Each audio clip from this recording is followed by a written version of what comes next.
Welcome back. As both Kamala Harris and former President Donald Trump ramp up their campaigns to voters in key states, Trump is now facing a new legal challenge and indictment from the special counsel. Yeah, joining us live to explain this effort to hold Trump criminally responsible for trying to overturn the results of the 2020 election is U of H professor of law, Emily Berman.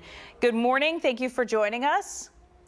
Good morning. So first, break this down for us and tell us, how does this indictment compare to the previous indictment?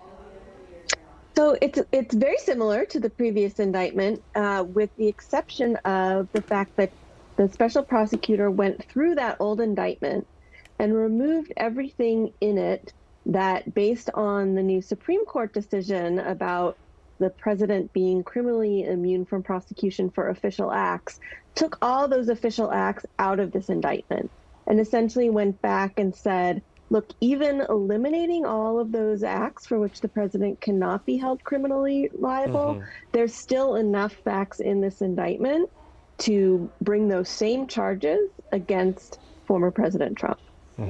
Emily, with that said, what are the potential legal consequences here for Mr. Trump if convicted? Well, the consequences are essentially the same. All of the same criminal charges remain in this indictment. It's simply a sort of slimmed down set of facts that the prosecutor proposes to use in order to prove those allegations. And so now the new fight is going to be over whether there remains anything in this indictment that the former president will allege cannot be used because of the immunity decision.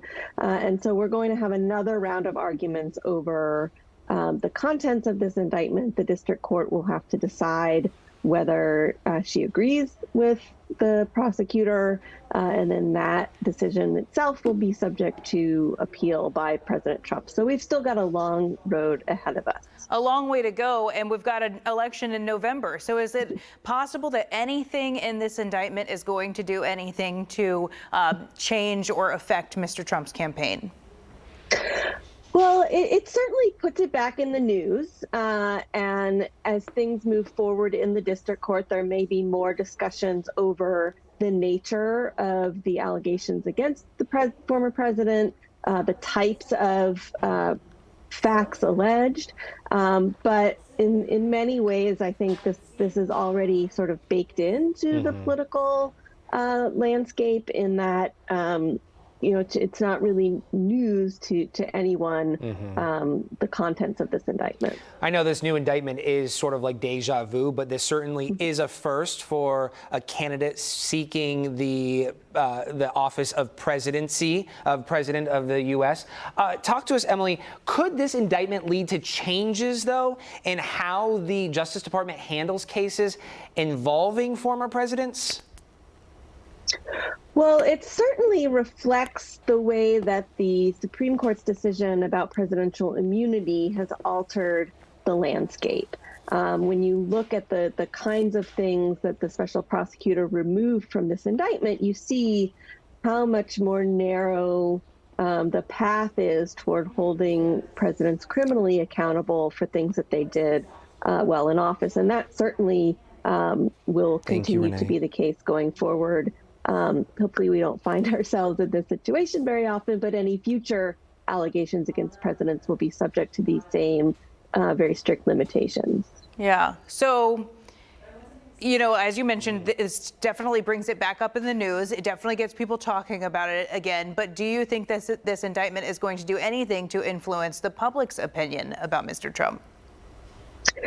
I don't pretend to be an expert on public opinion, but there's sort of the theory out there that the more people are talking about former President Trump and the things that he did leading up to January 6th of 2021, and the sort of chaos that reflects, that was often part of his administration, that's the kind of thing people don't like to remember about the former president. So it can't be helpful to him.